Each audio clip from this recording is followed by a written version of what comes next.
welcome to all our members and registrants to Eastern's Credit Union's webinar entitled Managing Your Business Using Technology to Build Resilience. This is the 7th webinar put on by Eastern Credit Union for our members and the wider public. The common theme of this series of webinars is the economic empowerment of our membership, whether through our direct services or through education, whereby we hope to light the spark in our membership towards entrepreneurship and economic independence. Today's topic is very relevant as we navigate our way as a country through the COVID-19 global pandemic. To add another layer of uncertainty and potential crisis management, we are officially in the hurricane season, which started June 1st, 2020 and ends November 30th, 2020.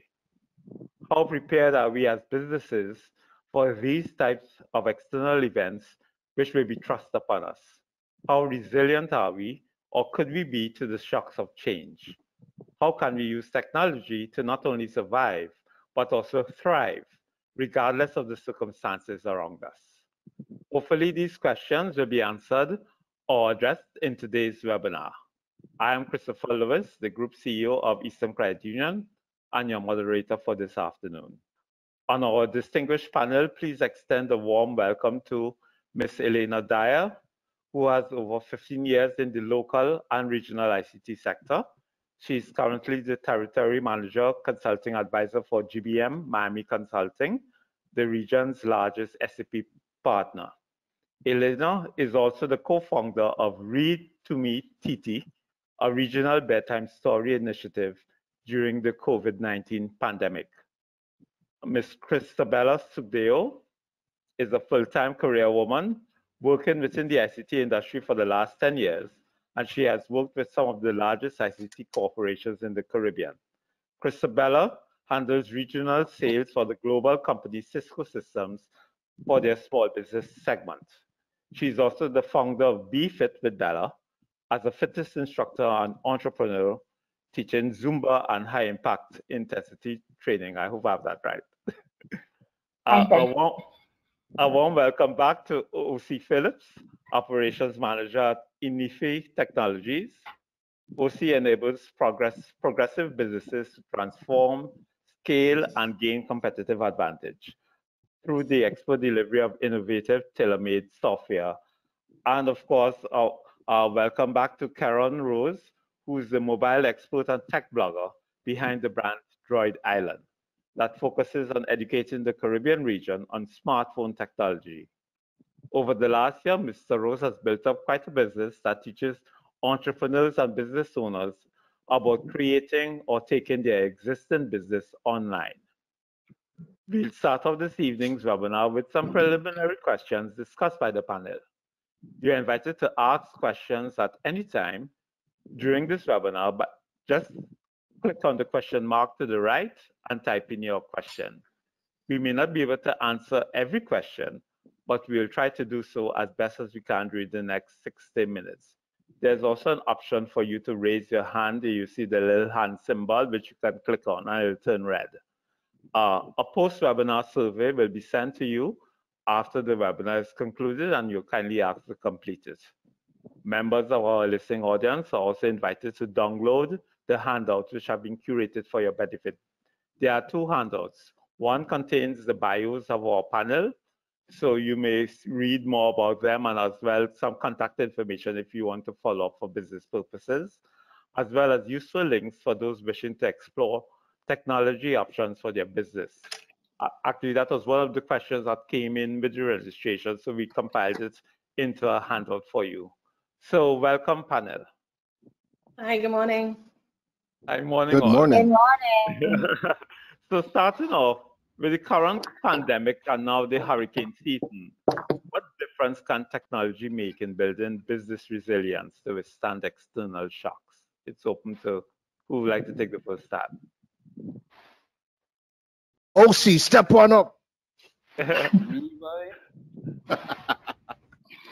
ahead, OC. In terms of resilience, from where I sit, I could more likely speak to the fact that where technology would come in and create that business continuity. It all depends on the business itself. If they want to change, has their customer base adapted to new buying patterns, etc., and basically shift or have that perfect blend of brick and mortar and technology to provide products or services to their target base. So whether it's from using free cloud solutions, like you have regular Google Drive, you have sync.com, box.com, you have things like Dropbox has been out for years. Resilience really think about how could you keep business alive while navigating and transitioning into a new normal. Sure. Would you like to add to that, Christabella? Sure.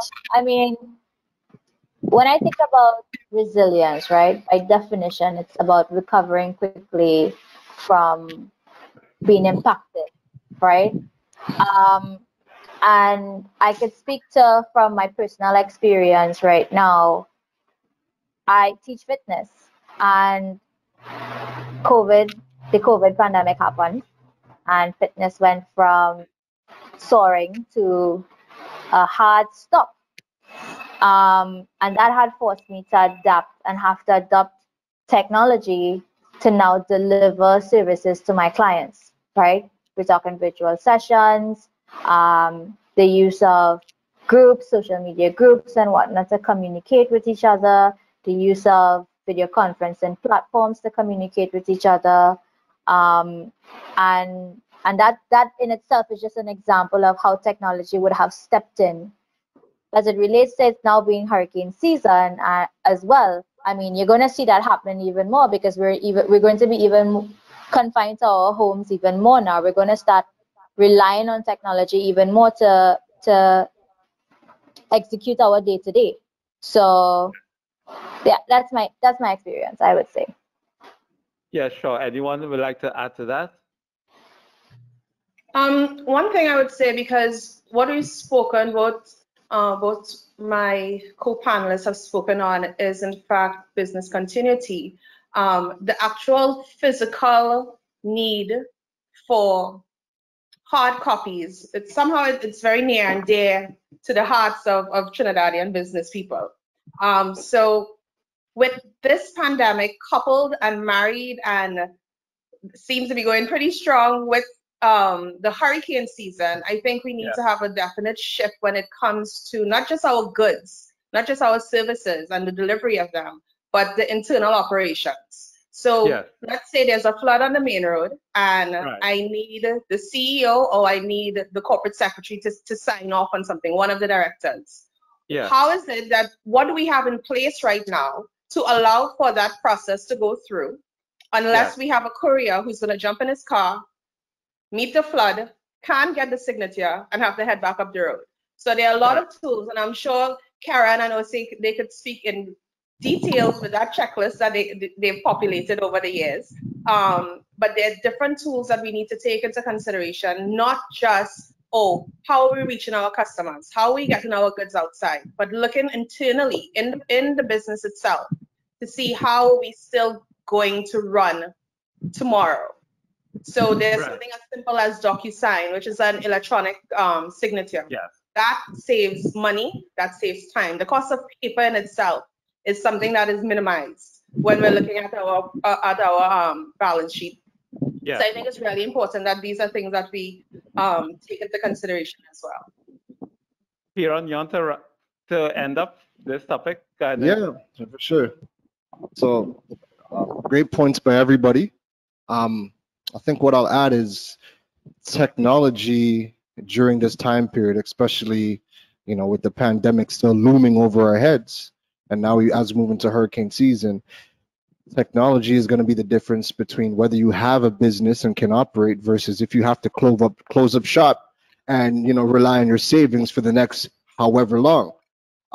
There are two types of entrepreneurs and businesses, you know, going through this time.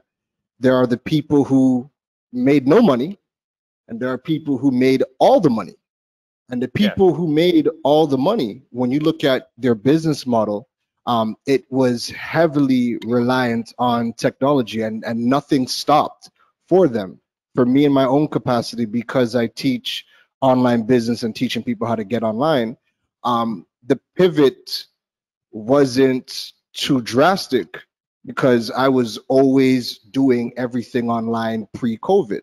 So Yeah. if you want to be able to, get through this time, you got to start looking at, what part of the businesses can you digitize, even if it's as simple as your record keeping.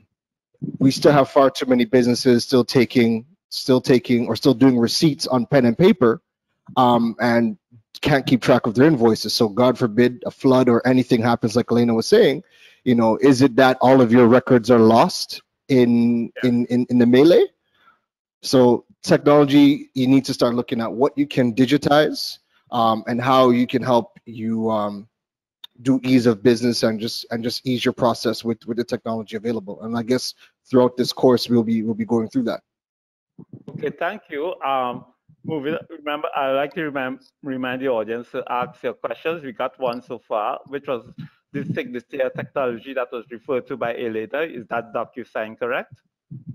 Yeah, it's DocuSign, but again, there are multiple options out there. You have to take into consideration legislation, for instance. You have to take into consideration the internal processes. Some tools out there have multi-layers of security. So it's really about, one, if your company is satisfied with just one level, like, okay, I insert picture, and the picture that you insert is of a signature. If that's fine and acceptable by all, then okay. But if you are doing business with third parties, so if it's a B2B relationship that you have to make sure that the recipient of the e-sign document is okay with just that level of security. So DocuSign, for instance, and this is not me pitching DocuSign, because again, do your research, and I could even add some links later on in the checklist. But do your research and see DocuSign, for instance. I think they have 3 or 4 layers. So it will give you the IP address, it will tell you the location, it will tell you, there's a lot of different things. So just take that into consideration. Just search for e-signature tools, and it'll pop up. I know Adobe has one, small PDF, DocuSign as well. Those 3 main ones. Just to add, e-sign is a free one that most small businesses use. It's easy to use for contract signatures, etc. And we have other tools which are listed in the handouts. I urge the members of the audience to download as well. Now, all these different technology upgrades and investments, they cost money. How does a small business, maybe now starting up or in business for a couple of years, make the right cost-effective choices in the face of all the options that may be available out there? As you say, just for document signature, there are different layers that you may not be aware of or understand the implications. So what helps you to make those choices? Elena, looking at you. Oh, I was watching Karen since he called out. I was looking at Karen as well. I'm going to do a very short part, and then Karen, you could jump in to support this, because Mr. Lewis, I told you this, my point of view is going to have somewhat of an enterprise slant, right? Because my main customer base, and I think Christabella, yours as well, for Cisco, our customer base is pretty large, right? I would think at the bottom of all of this, the main concern is your total cost of ownership. Investing in a brand new solution or upgrading a solution, at the end of the day, one must calculate the total cost of ownership. Now, yes, it's important that you understand that along the life cycle of procurement, or even the life cycle of use, there will be different fees that may pop up. There may be different needs, or you may need an API. You may need to plug in to connect one system to another, right? So there may be a cost attached to doing that. You would have probably started off, let's just say, and I'm doing this because we're thinking small business. We're going to start with a 5-man team, and you purchased a payroll solution. And before I get to that, There's also the open source options, but I'm sure those guys on here will be able to talk even more eloquently on this. I am not prepared because I want to keep my job. But there are open source solutions available, right? Which is a community-based free place, right? So you go online and you search for payroll open source solution. So you get a solution and that's $0. But that is $0 only because you have a 5-man team, and that is what is offered under the free version. Luckily for you, you've increased to 10+ persons. And then you're looking at, okay, now I must buy into an actual plan. So you have to look at one, total cost of ownership, yes, but also the growth projection of your company, both internal and external forces playing a part. Internal meaning that you have to increase logistics, you have to increase the headcount, and the external parts being making more money, you know? People are coming in and purchasing our products and services. How are we going to improve our relationship and their feedback loop with them? So all of those interactions and touch points have a potential to have a cost attached to them. And so you need to sit down. A lot of companies, small and medium companies, I'll wrap it up and Karen, you could jump in anytime. But small and medium companies, they think like this. We think, okay, I need to get a billing solution right now. And you do something that is called a spot purchase because it fits your need right now. And then 3 months later, there's an uptake on your product. Everybody needs hand sanitizer. So what do you do at that point? You produce hand sanitizers. Everybody now wants hand sanitizers, but your technology does not support that upsurge. So all of that to say, total cost of ownership, meaning it is not just what is on the price tag. It's not just the monthly fee that comes in, that is the recurrent that gets pulled from your credit card. Sometimes, because of external and internal factors, you may need to keep your eye open for these additional things. Yes. And Karen, since you put the people on the spot, let's go. So I'll take it from the small business side, from the solopreneur side. When starting out, there is nothing better than free 99. Whatever you can get for free 99, start there. There's so many amazing options available in 2020 that offer free plans. And what a lot of these corporations are doing now is you won't purchase a solution if you don't know the value of the solution. So everybody is giving you some form of a free plan so you could understand why you need this tool in your business. So for me, when I started out with my business, I was looking at, when I was going online, all right, I'm broke, I have no money, but I want to blog and I want to sell products, right? So how do I do that for next to no money? So I had to get creative. I couldn't hire a web developer to build me a website, so I learned how to build a WordPress website. I learned how to blog. I then looked at what solutions are available to me for payment processing if I want to process transactions online. There are some solutions that have a cost upfront. There are some solutions that are going to cost a monthly subscription fee. And then there are solutions in the market that are going to charge you per transaction.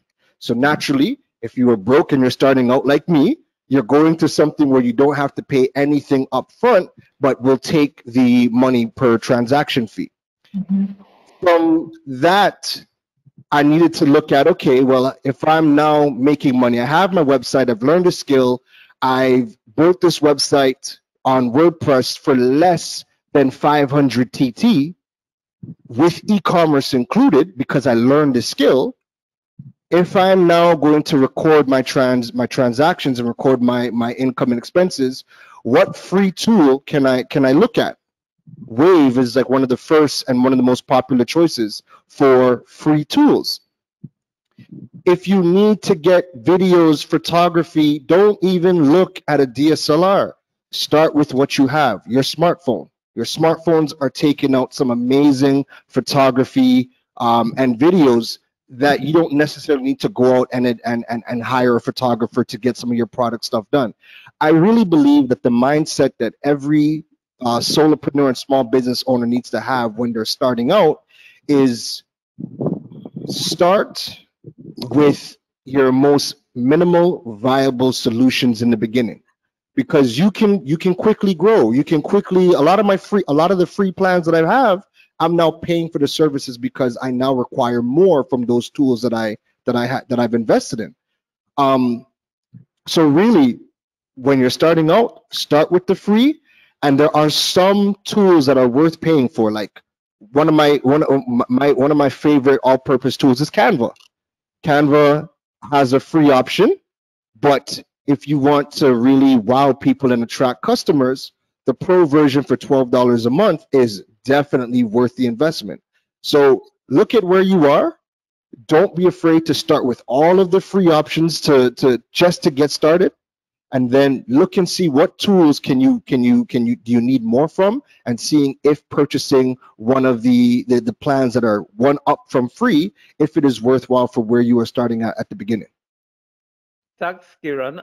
I'll be asking Janine Wallace-Nero, who's one of our attendees, a question. So your hand has been raised for a while, so make sure your mic is unmuted before I come to you, and then I'll unmute you after this question. I have a question from the audience. I have an online banking account, and at present my clients are paying online. How can I do an online receipt for them? That's the question. Draw to any member of the panel. And Karen, that's you. That's all, Karen. Yeah. You know, the funny thing is, OC knows every single tool available. I know one. Online receipt.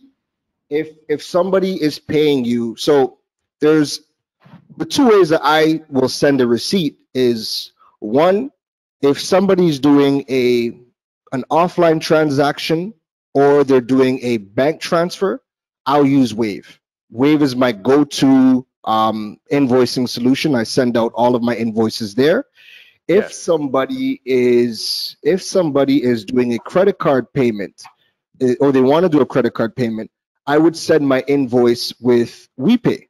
I'll send them a digital invoice, and that person would pay with their credit card, and then WePay would automatically send them an invoice with proof of purchase. So Wave, and then if you're going to do something digital, you could use WePay to send out. You can also use, if you're on Figaro, you could use Figaro to send out an invoice. You can also use BuzzPay to send out invoices and have people pay if they're using credit card. Offline, Wave. Okay, any other additional points on this from the panel? Karen basically covered everything. Oh God, are you afraid? I mean, there's actually that's a good thing Karen said. For online payments, receipts could be a bit tricky. Few places would allow you an actual receipt for a transaction that you make with a credit card, and Karen called it. That is out of Trinidad. I would more know those that are in different countries, like Squeeze Pay and all the other pays that are coming down through the Caribbean. But if you're not comfortable using Wave, there's stuff like Invoice Simple, Invoice B. There's quite a lot of other invoice. You just have to figure out which one is more user-friendly to you that you could use. Okay, sure. Point taken. I'll turn now to Janine Wallace-Nero, who has had her hand up. Janine, you can go ahead and ask the question. Hello, Janine.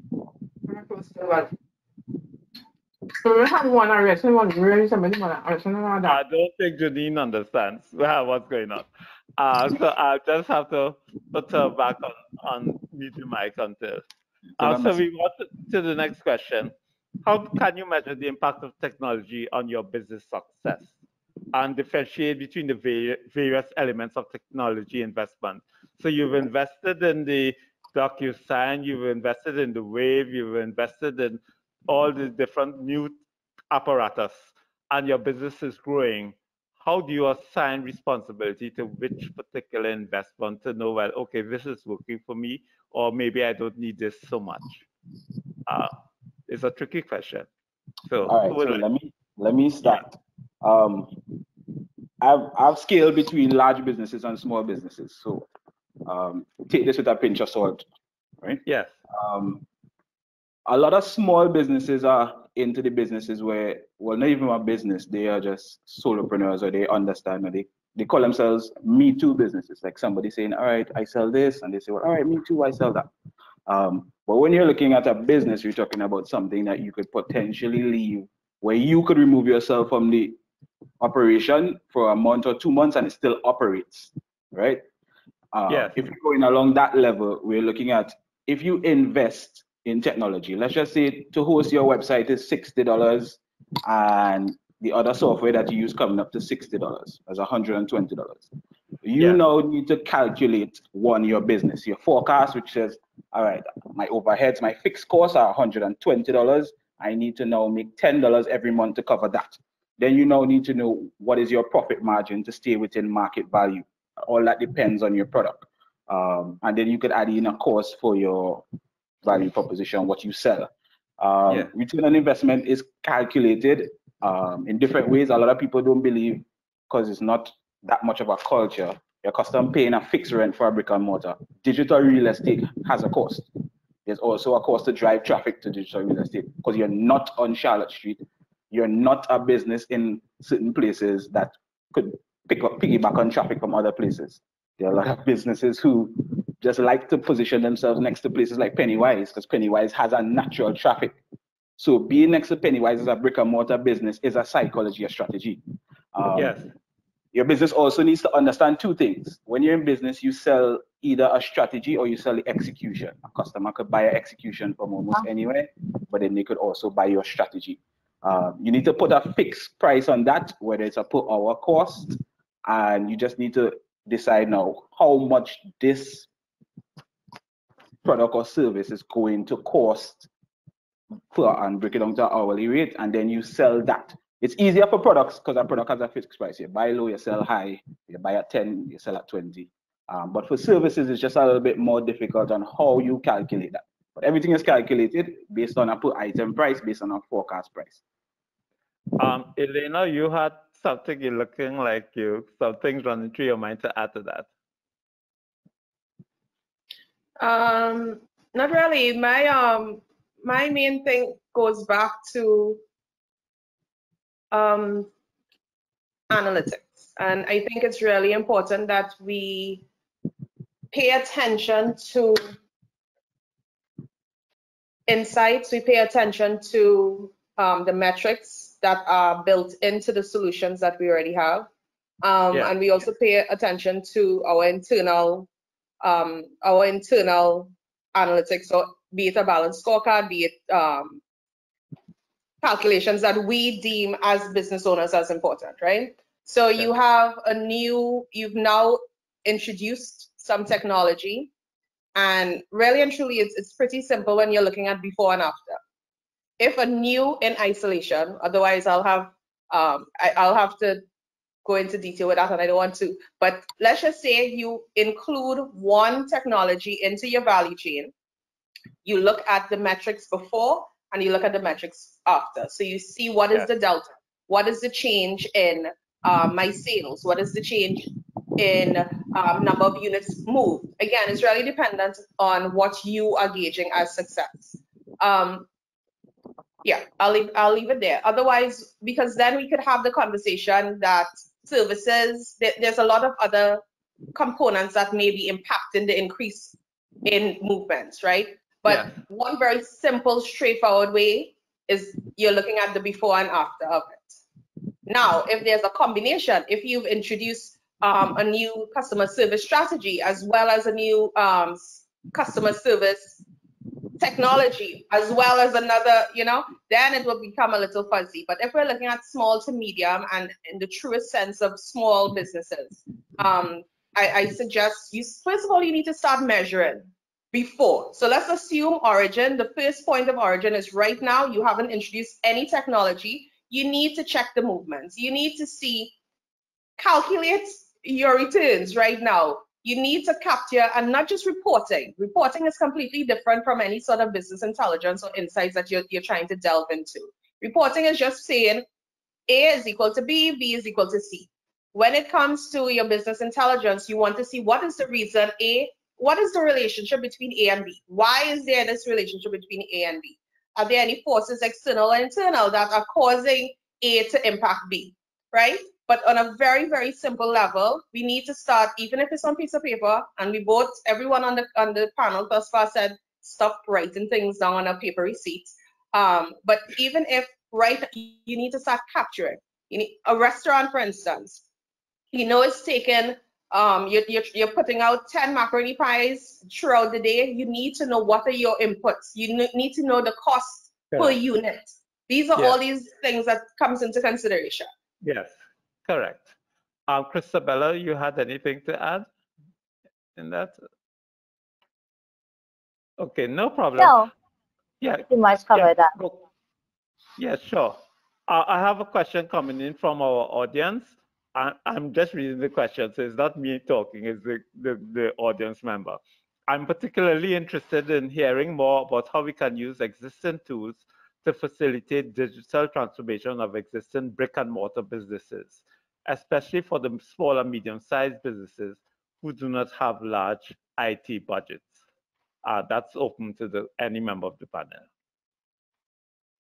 Let's say you're selling cloth or you're selling clothes, you have a boutique on Henry Street selling shoes or clothing.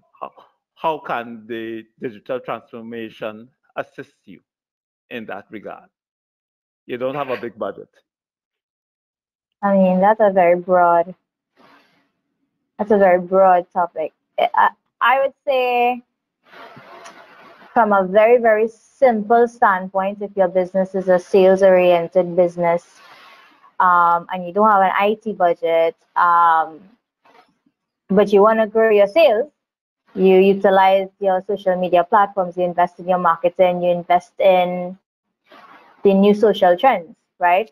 If you have a business, if I'm interested in a business, the first place I would look is on a Facebook page or an Instagram profile and what that business is about. So I would want to invest and make sure those platforms are up to date. And I'll have staff or someone dedicated to managing that so that I can control the inflows of business coming in through those platforms. But if you're talking about accounting management, if you're talking about storage, file share, SharePoint, things like that. I mean, anybody else wanna comment from that standpoint? Karen, go. I'll go after Karen. Yeah, I'll go after you. So, as captain of the Broke Entrepreneur Club, right? So as Christabella was saying, it's a pretty broad topic. Like, I mean, that topic alone could be an entire webinar on its own because there's so many different parts to it. So I will say this: if you are a brick and mortar store and you are now looking to put your products online, right?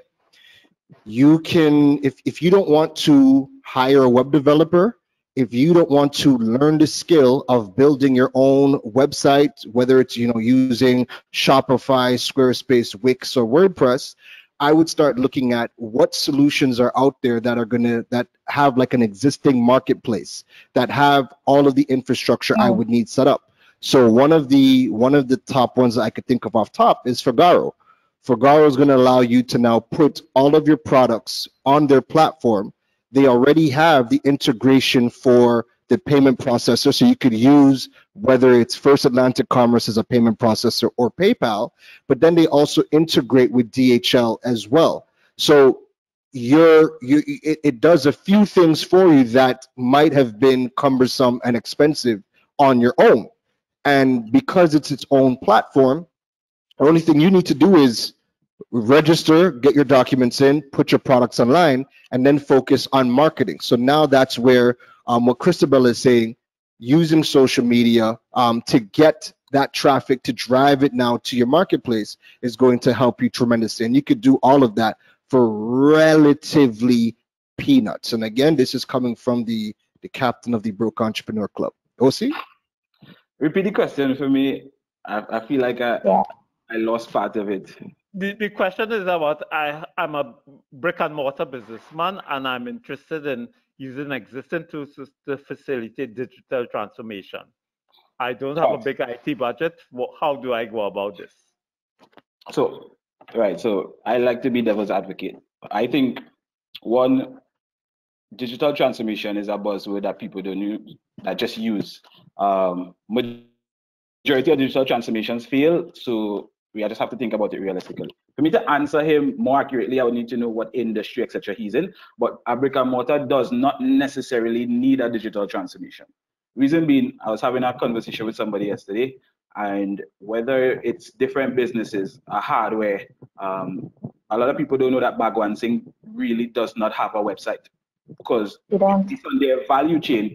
It's not a necessity for them. Plenty of other businesses you will look at that don't need a website or that form of digital transformation. They may need to have a 10-line PBX to take calls for requests. It all depends on your business value chain, meaning where does your business sit? How do you differentiate that you're going to bring this value to your customers? Is it digital customer experience, which is one small part of digital transformation? Should I bring that in-house shopping experience home to you, or do I put it on a piece of digital real estate? Or do I just need it to be on certain social platforms? Then you could look at the other side of the market, which is a bigger business, but Fashion Nova doing $16 to $18 billion in revenue. No physical brick and mortar. When Instagram invented Instagram, they didn't think about disrupting the fashion industry, but Fashion Nova used that along with influencer marketing and disrupted a fashion industry.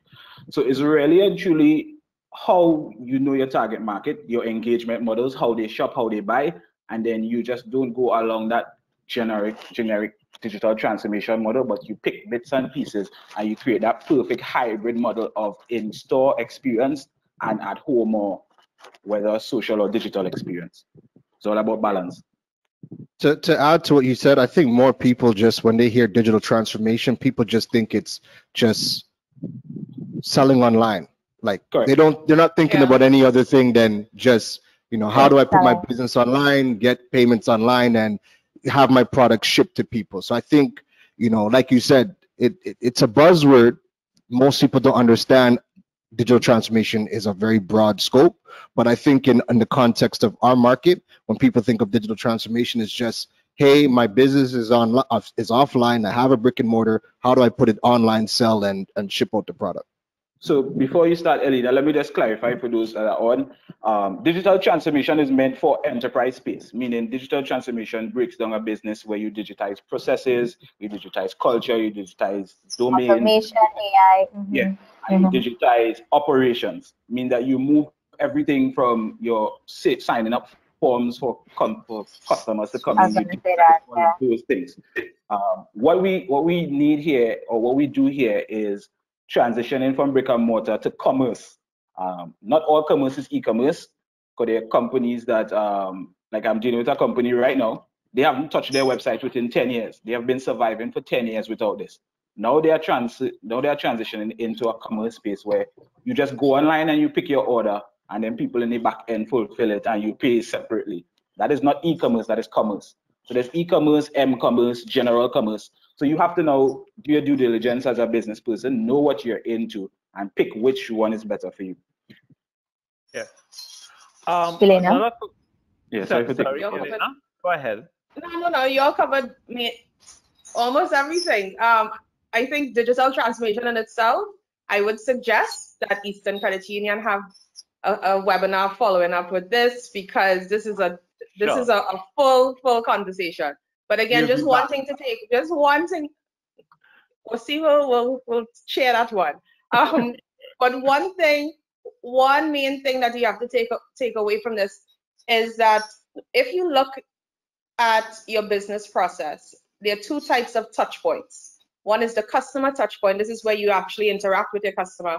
And then you have your data touch points, right? And data touch points is when you are either giving out data or you are capturing or receiving data from customers or external stakeholders.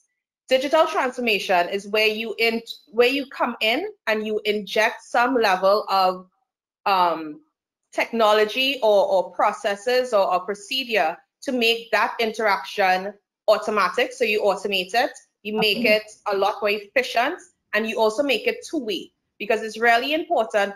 Part of digital transformation, when you look anywhere and you read up on DT, you see that it's about efficiency, but it's also about that feedback loop. Because customers now, they're not going to just go next door and tell their neighbor, oh, well, Bagwan Singh or whatever company did so, and the service was so bad. They're going to jump online. So you need, as part of your digital transformation strategy, again, very broad, a part of your strategy is being able to respond to the customers, see their behaviors in advance. Well, see their behaviors, predict their future behaviors and buying patterns. So all of these things to say digital transformation is a huge discussion, and you really have to look at your internal, you just have to look at your own business model to see if really and truly you need to automate, you need to have an improved digital footprint, if that's all you need, if that's all your budget allows, and that's fine. It's just that you have to be a lot more intimate with your business model so that you'll not just be spending money all willy-nilly. I think just to add, to summarize what everyone is saying, right? As it relates to digital transformation, what you as a small business owner have to do is just pay attention to where your weaknesses are, right? It could be you have a store, for example, very simply, you have a store and you want to meet a wider reach. You find that you're not getting enough clients. Then the simple question there is, what can I do to get more clients? How can technology help me get more clients? And then you're going to look for your solutions, right? So then that's when you would look for like a social media platform or an ad platform or something that's going to get you more clients, right? Or if you have an issue where your files, you have too many paper trails and you can't find anything, it's mixed up. If a flood happens or a natural disaster happens, you're in a situation because you can't track things, then that means you said, okay, this is a weak point. How can technology help me? Then there are solutions that's going to help you take those physical files and turn them into a soft file, saved in a centralized storage area where everyone can access it.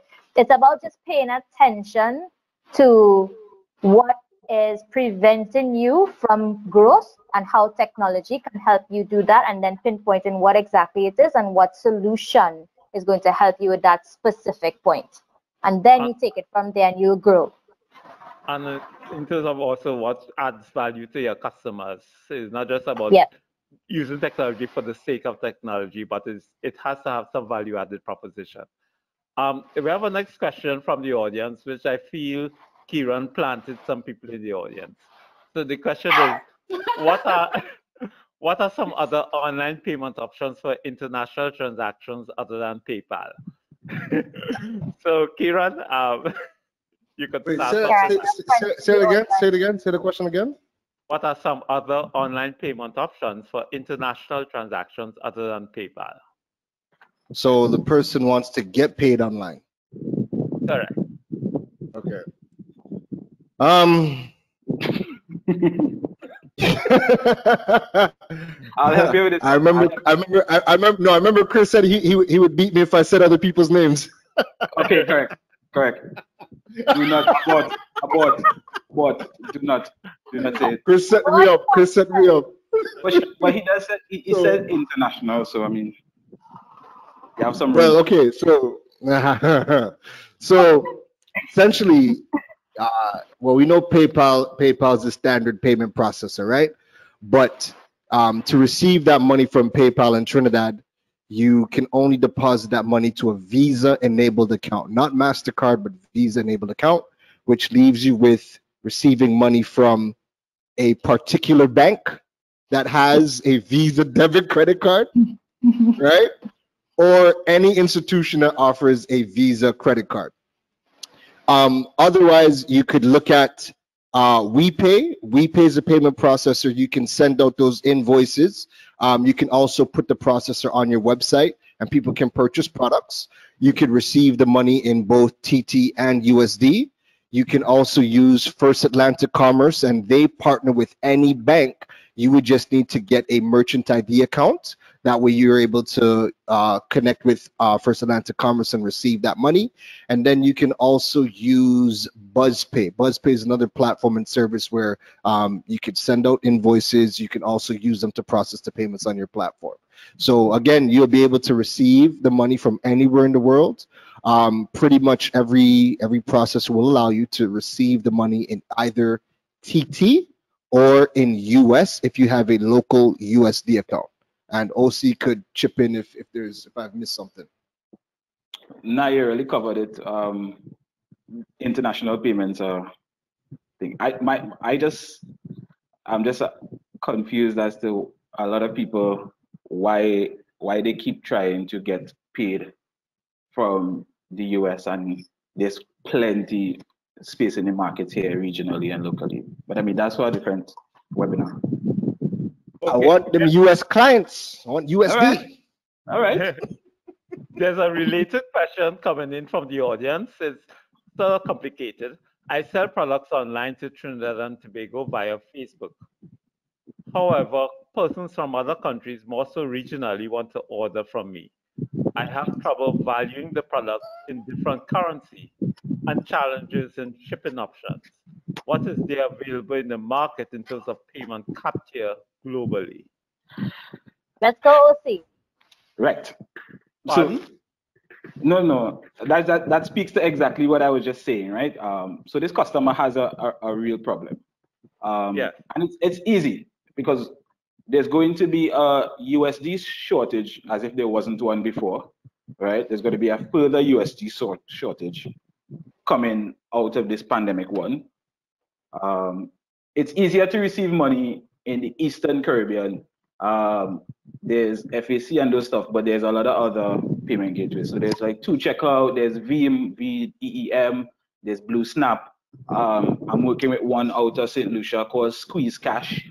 Like there's quite a few Eastern Caribbean solutions that you could use. What a lot of people don't pay attention to, it's easier to convert money to EC than to US than to convert it from TT to US. Yeah. It's just a little bit more work, but once you price your business or your product enough, you're gonna make the margins, right? Secondly, the second part of that question, person say, how do they price their product? And the logistics part of it. Inter-regional trade in the Caribbean is tough because there's multiple currencies and it's not one large continent. So you have to now navigate between different third-party logistics or last mile delivery companies, skyboxes as people would know, right? I am probably working on a solution for that. That wouldn't come into play anytime now, but really and truly, you are at risk for that. And that's because a lot of people look at e-commerce in the world as $1 trillion industry, but all the supports for it are there. Warehousing is there for drop shipping. There's enough logistics companies. And what a lot of people don't realize is that Amazon is now the #1 logistics company in America. But they saw the fault in getting that part of their supply chain and that part of their value chain, where you have to click one click, but you have to get it within 2 days. So when they realize there's a problem with FedEx and a problem with UPS, they now built their own logistics supply chain. So to sell in the region, you now have to mark up your cost to cover that, because you have no coverage, or unless you use multiple insurance prices to cover package insurance, and that will carry up your cost. Or you use a different model that says you partner with somebody locally that could distribute and they brand it, and then you go into a partnership. Other than that, the mixture of receiving payments and the logistics of sending it may not be a feasible business model to you. You have to look into where actually makes sense for you as a business. So to jump in on that, I think, and this has probably been the best solution that I've seen Caribbean wide with what Figaro has done, because they Fugaro in itself operates like the Caribbean version of Shopify, but then they partnered with First Atlantic Commerce, and then they've also partnered with DHL to now fulfill from an end-to-end solution for anybody who's looking to sell online. So you'll be able to post your products on the Fugaro Shops platform, but then First Atlantic Commerce, after you get your merchant ID from whichever bank you bank with, First Atlantic is going to process the payments, and they'll process the payments in the US, right? And then after your product is sold, because of their DHL partnership, DHL is going to come to your door, pick up all of the goods, and they will distribute anywhere across the world. What I also like about that platform is they have the variable shipping rates built into the platform. So your customer pays the shipping costs. Your customer can select, okay, do I want 2-day shipping? Do I want 5-day shipping? Whatever. They will select what option they want, and they would pay that shipping cost. So for me, from what I've seen, I think that has been the best solution because of the partnerships that they've used throughout the Caribbean region. So Figaro guy, before she jumps in, so the customer has to get a merchant account with First Atlantic before they do that on Figaro? The business owner. So the business owner gets the merchant account. The business owner, yeah. The customer just needs to go on your platform and shop with their credit card. I just don't think the customer who asks the question probably has enough to go to get that merchant account. So that was why the flip side, I said that they can also use PayPal. They can. But the logistics and I think DHL still has its standalone e-commerce offerings that you could go to DHL and sign up. Correct. So you could bypass it and you could do it individually. I think what First Atlantic is doing, especially now with COVID, is they're trying to now simplify the process, because I ain't gonna lie, OC knows, everyone really knows, First Atlantic was always a bit of a process, and not every small business could just go and sign up to get a merchant ID account. So I think everybody is trying now to simplify that process and bring down those costs to make it more accessible outside of just the enterprise and the large business community. Correct. Christabella, I know you had some point. My question, no, it was like a question coming out of the question, right? Because this is something that I was also paying attention to on a personal basis, and isn't there or aren't there going to be, or is there in the development of platforms right now that can offer this to sellers that want to sell within the Caribbean? Aren't there like e-commerce platforms available? Are there any right now available that would release the headache of you yourself having to think about these payment plans, have to think about the logistical plans, but you just sell and they execute? So I work a lot with startup platforms like that, from custom building to those that white label. The problem where I sit is that we have too much of these same platforms that are not solving a problem per capita. So at last check, I had a conversation yesterday. There are 15 new e-commerce platforms. I'm talking about, this is between March and we're now in June. 15. I've been seeing them. So these platforms are just popping up, and they are saying, here's what, you come to us, you list your products on us, and then you sell anywhere in the Caribbean, right? That is one. It's not that simple, because most of them you have to now work in the background and handle most of the back end parts for yourself. Of course, plenty of them are not trusted, plenty of them hasn't established brand, plenty of them have not worked out the scale pain points, meaning that they haven't passed through their teething process for it. And then there's also, on the other side of it, there's one I know in Trinidad that's supposed to be launching this month, but they are on the manufacturing side. I know the guy out of Miami, basically. There's a country manager in Trinidad. She picks the businesses, but that is manufacturing. They link manufacturers of products, clothes or produce or whatever, to a supply chain, a digital supply chain that they could now facilitate inter-Caribbean trade.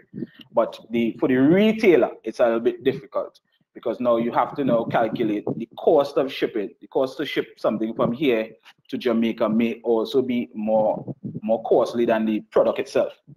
So it's plenty of logistics in it. There are plenty platforms. All you have to do is Google shipping or e-commerce platforms in Trinidad, and there's eCaribbean Online, My Go-To List, this one, that one, that one. There's plenty of them.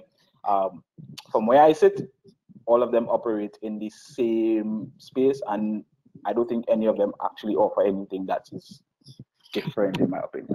Which is So what would be the differentiator then? Like, what would be the common issue that they're not solving right now? It's more than one issue if I have to break it down to three. These are what people pay me to consult for, so I'll send you an invoice through we pay after this. Basically, all of them are offering a subscription model, right? And all of them are following Amazon. The thing is, they built that platform to solve a first world problem, but we have third world problems here in Trinidad. Meaning that the product that they built is to sustain a market that does not exist in Trinidad. I understand. The niche players, the innovators, the people who want to put their business there are not enough to sustain the platform, 2. And 3, what they're going to get out of the platform, they haven't figured out simple things like local SEO. How am I going to do SEO for 1,000 different product SKUs and show that to different people? How am I going to do geo-targeting, meaning how am I going to show certain products in Guyana or certain products in Grenada that has a lower shipping cost that could ship there? How am I going to now differentiate on sale based on seasonality of products, right? And the fourth thing is, more than 75% of them that I know are going about it alone, which is a huge problem. Nobody is actually putting together a team of people who have that expertise and that could help them navigate that, which is probably one of the biggest problems that I see they having. But yeah, that's just a few. Okay. I'm done. I'm watching the time. It's 1:55. I know we've had very animated discussion. So I already have a tip for the next webinar on digital transformation. Good to see you. Wow. Wow. Karen, Karen, I didn't get to answer all the questions, but we sort of anticipated that. But I'll ask the members of the panel to give sort of 1-minute summaries from their perspective in terms of managing a business using technology to build resilience. What are the points that you like the audience to leave with? Starting with Christabella. Okay, so I think coming out of the discussion we just had and all the information that we just spoke about, I think for me, if I had to summarize it, you as a small business owner, myself included, right? The key thing is to sit back and analyze your audience, your clientele, and what's going to add value to your clientele. And that could be different based on the industry that you're in. Let's say, for example, fashion. My clients are now accustomed to an ecosystem where they purchase a lot online, right? So that in itself means that I need to invest in my online marketing. I need to meet my clients on a digital platform, right? If we take, for example, Bag One Things, they didn't necessarily need an online platform, right? Because the culture of their clientele is walk in, come in and ask for something, or call and ask for something, right? But they may need a system in place where they track how many calls they get per day, right? Which is just as important as you counting how many sales you get per day or how many pieces of clothing you sell per day, right? So as a small business person, you sit down and you look at your clientele and what you need to do that is going to add value to them and in turn give you a return from that. So for me, I'm in fitness, for example, right?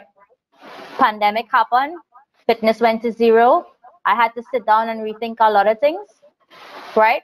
but I had to think about what is going to add value to my clients moving forward, right? And how am I going to reach them? Which meant I had to reinvest into my marketing plan. I needed to invest in a digital platform to meet them, to get them, to keep them active and to keep them consistent. Because pre-pandemic, post-pandemic, I still want to have them as clients, right? Yes. So that meant I relooked the way I marketed myself. I looked at my virtual platforms, and I looked at different virtual platforms that I can use that can sustain me on and off a pandemic. I also thought about what does this mean for my landscape. My clients are now going to change. Sorry, I'm taking more than a minute.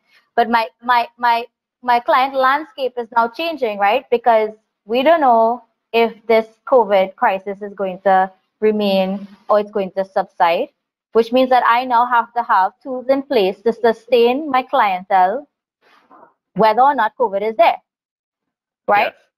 So it's about paying attention to your clientele and what is happening around you, what is happening in your industry, and what is your weak points, and then applying technology to that to help you stay resilient throughout that process. There's no one formula for anything. Your solution is not my solution. My solution may not fit yours, but pay attention to it and do your research and consult with guys like OC and Karen. These guys are brilliant people. They can help you. Consult with professionals along the way, and that is what's going to help you make a difference for yourself and grow your business. Thanks, Christabella. OC? I really want to leave people with a couple questions to ask themselves. So we all know everybody's into business. So the first question to ask yourself is, what problem are you solving, right? You ask yourself, secondly, is there money in the problem that you're solving? Meaning, is the pain point painful enough for people to pay for your solution, right? Then you ask yourself, is the reason that you are fixing the problem the same reason that people are buying your product? Those things have to align also, right? And then you also need to understand that businesses don't compete with businesses. Value chains compete with value chains.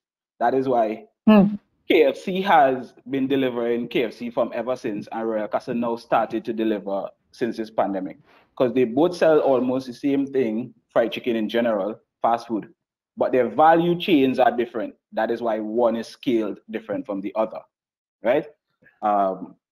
So that, and then entrepreneurship, don't fall into that analysis paralysis thing.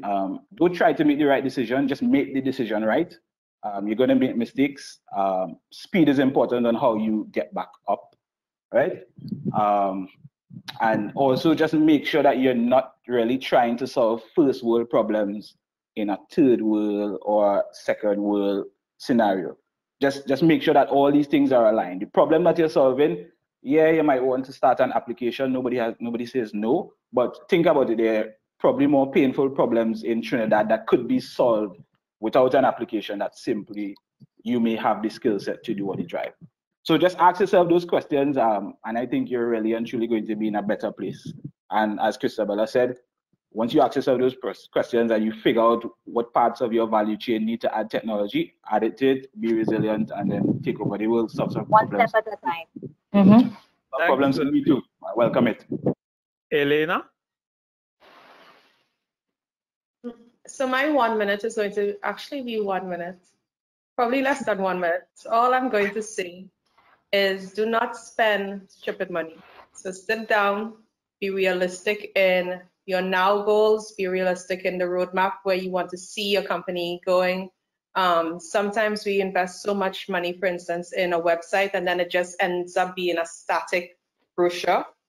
So really just sit back. Right now with the pandemic and with hurricane season and all of that, there's a sense of anxiety. There's something charged going on in the environment. You need to sit back, be very calm, and be very realistic with the resources that you do have, the resources you do have access to, and then, and this is both monetary and non-monetary resources. But don't spend a stupid dollar from now till, just be very, very conscious of what that hard-earned dollar is going. Thanks, Selena. And last word to Karen. I know, Karen, you have something coming up on the 25th of June. I've seen about it in LinkedIn. So I'll give you a minute or two to talk about it. So, June 25th, the Digital Age series. That series is going to be focused on touching on different aspects of the digital age that entrepreneurs, business owners can take a look at, get information, and take action within their business. So if you want to learn how to start a podcast, we're going to have guys like Kevin Valley on that podcast. We're going to teach you how to do YouTube, how to monetize it, a variety of things. So you could definitely check that out.